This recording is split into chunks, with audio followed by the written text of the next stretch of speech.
Meu nome é Lucas Feitosa, vou dar uma introdução aqui do trabalho. No presente trabalho, a gente vai fazer análise do escoamento de uma junção, que é um componente amplamente usado na indústria.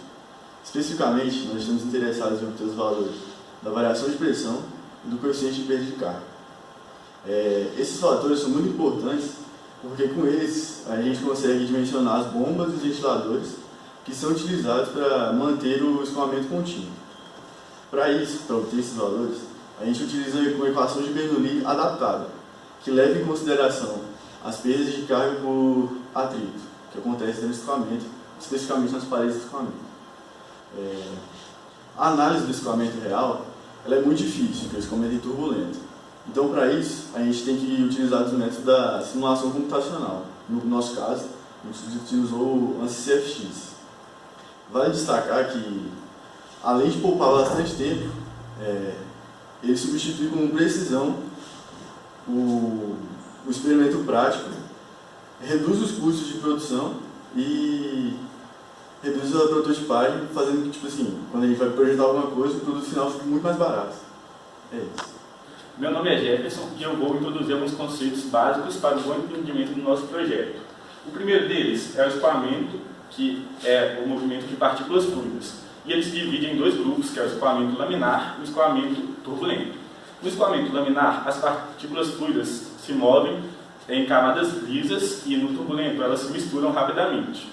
E para saber se o escoamento é laminar ou turbulento, a gente tem que falar um pouco sobre o número de Reynolds, que é igual a, representa a razão entre as forças de inércia e as forças viscosas. E para um número de Reynolds menor que 2.300, o escoamento é laminar. Já para um número de Reynolds maior ou igual a 2.300, o escoamento é caracterizado como turbulento. Outro conceito muito importante para a gente é a perda de carga, que é a energia dissipada em forma de calor, ou seja, energia térmica que é dissipada durante o escoamento. E ela representa a variação de energia mecânica transportada que o fluido transporta. Outro conceito muito importante é o de perda de carga, que é uma constante associada ao dispositivo e que é igual à razão entre a perda de carga e a energia cinética. Após essa breve introdução sobre alguns conceitos introdutórios, eu vou falar um pouco sobre o objetivo, que foi estudar o escoamento laminar e turbulento em uma junção, que é essa geometria aqui, que ela possui duas entradas e uma saída, utilizando o software ANSYS, utilizando o modelo KY para a turbulência, com o intuito de avaliar a perda de carga e a queda de pressão. Boa tarde, meu nome é Samuel e eu fiquei responsável por explicar brevemente qual é a base teórica do nosso trabalho que relaciona a geometria da junção. Bom, a gente vê aqui a primeira equação, representa a equação de conservação da massa. Essas outras três são as famosas equações de Navier-Stokes, uma das mais famosas na mecânica dos fluidos, se não a mais famosa. O que elas representam? Cada uma das três representa a conservação da quantidade de movimento do fluido nas três direções do espaço, x, y, z. Bom, dando uma primeira olhada, essa equação relaciona tempo de velocidade e pressão no espaço e no tempo, ou seja, o V e W são as componentes da velocidade nas três direções, x, y, z, e P é a pressão. A gente pode ver que o V, W e P são relacionados com o espaço em derivadas espaciais, em relação a x, y, z, e além disso, tem-se o termo transiente, T, de cada uma delas, ou seja, o problema depende do tempo e do espaço, do escoamento. Bom, dando uma primeira olhada, a gente observa que tem 4 equações, 4 variáveis, sendo 4x4, tranquilo de resolver. Infelizmente, essa equação é insolúvel analiticamente, porque ela relaciona derivadas espaciais, são de segunda ordem, são termos que são impossíveis de ser isolados no termo da equação, uma parte da equação. E é aí que entra o nosso trabalho de engenharia, porque temos um problema, temos uma equação muito famosa, que é muito aplicada na mecânica dos fluidos, só que não tem solução analítica, ou seja, a gente vai ficar sem resolver o problema ou não. É aí que entra a análise de CFX, análise computacional CFD. O que o software faz para nós? Bom, primeiramente, o engenheiro projetista, o usuário que está utilizando o ANSYS lá, ele vai fornecer a geometria em questão para o software analisar. É importante ressaltar que essa geometria, no nosso caso, por exemplo, é uma junção, né, conecta dois tubos com o outro. Nesse caso, a geometria que a gente fornece, o desenho que a gente fornece, 3D, não é a junção, não é o dispositivo, mas é o fluido da água que está passando ali, que está sendo modelado. Então, o que o ANSYS faz? Ele divide a geometria da água em um número muito grande de volumes de controle, pedacinhos muito pequenos, volumes de controle, e resolve aquelas outras 4 equações. A gente vai ver isso para você dar continuidade de uma forma iterativa, ou seja, a gente fornece, ele supõe alguns valores, por exemplo, 3 valores, fornece o valor da variável em questão. Com esses valores, vou jogar tudo na equação de novo, fornecer outros valores. Sim, vai resolvendo um atrás do outro iterativamente e vai calculando o erro em relação ao anterior. Quando esse erro, ou seja, a diferença entre o resultado obtido e o resultado anterior é menor que 10 a menos 4, um erro considerável para nós, o ANSYS para, ou seja, simulação para a análise para. E ele vai fornecer para nós dados de velocidade e pressão para a nossa geometria. No próximo módulo, é possível observar como a velocidade varia, ao longo da geometria, como a velocidade varia ao longo da geometria dos fluidos, se a velocidade cai muito, cai pouco, como ocorre o ΔT, diferença de pressão, se ela é muito grande, muito pequena, se realmente ela é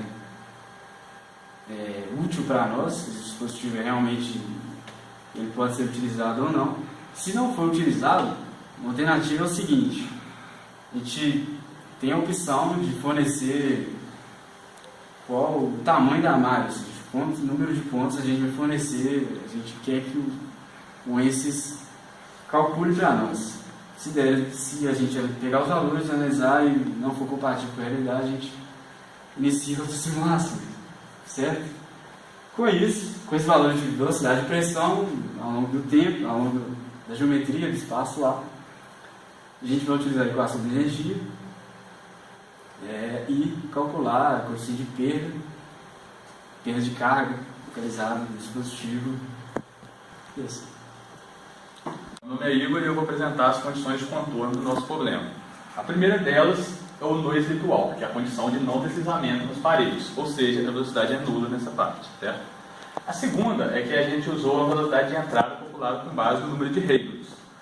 Depois também citar aqui que a pressão manométrica na saída foi nula e que o nosso escoamento foi modelado como incompressível, permanente, interno e viscoso. Bom, a respeito das equações complementares, a gente utilizou aqui essa equação de energia, que basicamente é uma equação de Bernoulli mais o termo de perda de carga.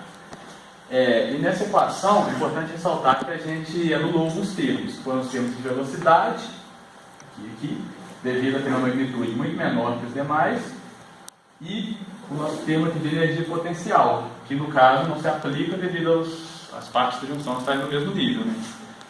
E também a nossa perda de carga distribuída, que é consideravelmente menor do que a perda de carga localizada da nossa junção.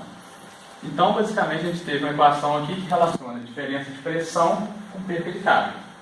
E essa perda de carga foi modelada como o nosso coeficiente de perda K vezes a velocidade ao quadrado sobre 2. Basicamente, são essas as condições de controle.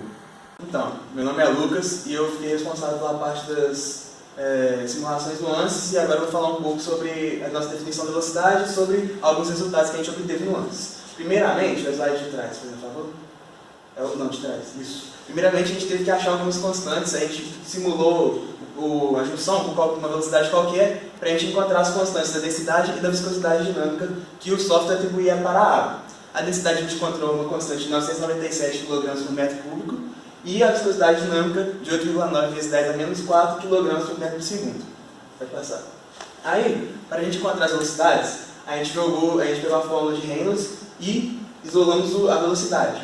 Aí a gente obteve essa fórmula. Aí a gente jogou os valores da viscosidade dinâmica, que já era conhecido, que é setado pelo software, do Rho também, que a densidade também já é setada pelo software, e do D, que é o diâmetro da entrada do nosso tubo, que no caso, da nossa junção, que no caso é 10 milímetros. E a gente encontrou esses V, pode passar? A gente encontrou esses valores aqui para ver. A gente usando o número, a gente atribuiu o número de Reynolds, e para os números de Reynolds de 0,23 até 2.300, passando por alguns outros aleatórios, a gente encontrou diversas velocidades da ordem de 10 a menos 6 até 10 ao quadrado. Pode passar. Aqui a gente tem alguns resultados que a gente encontrou nas simulações. A gente pode perceber que as pressões são maiores nas entradas e menores nas saídas. Pode passar. Aqui os campos de velocidades que a gente encontrou nas nossas simulações. A gente percebe que nos escoamentos laminares, a velocidade da saída é maior no meio e perto das paredes, a velocidade é perto de nulo. Enquanto nos escoamentos turbulentos, a velocidade é mais uniforme em toda a saída, em toda a área da saída da junção. Pode passar. E aqui são as linhas de corrente que a gente achou. A linha de corrente, ela define ponto a ponto uma velocidade em torno ao longo de todo o escoamento do tubo, da junção, no caso, que é o nosso projeto. Gigante? Meu nome é Pedro e eu vou falar sobre as conclusões do nosso trabalho. Com todos os dados que a gente conseguiu anteriormente, a gente pôde concluir que a queda de pressão ela aumenta com o quadrado da velocidade de entrada e para escoamentos turbulentos o fator de carga se torna constante. Esse é o gráfico de velocidade de entrada por queda de pressão. Se você notar, quanto maior a velocidade aumenta, a queda de pressão também aumenta. Isso é devido justamente à perda de carga na junção. Esse gráfico é o log de Reynolds por coeficiente de perda de carga. Esse gráfico a gente definiu com mais pontos do que a gente tinha definido nos gráficos das imagens, porque para ficar um gráfico mais curvilíneo, assim, porque antes estava praticamente uma reta de 90 graus. Então esse tem 12 pontos, 3 a mais do que o 4 a mais que o anterior. Bom, a partir do log de Reynolds igual a 55, a gente pode perceber que a perda de carga fica 1,6. E logo esse número é justamente quando o Reynolds é 2.300, ou seja, é o escoamento turbulento, que é o mais comum encontrado nas indústrias. Bom, na literatura a gente encontrou dois valores padrões, 0,04 e 0,4. É importante a gente dizer aqui que a gente não conseguiu muitos valores, foi difícil achar esses números. Porque para a junção depende muito da geometria dela, e a nossa foi muito específica.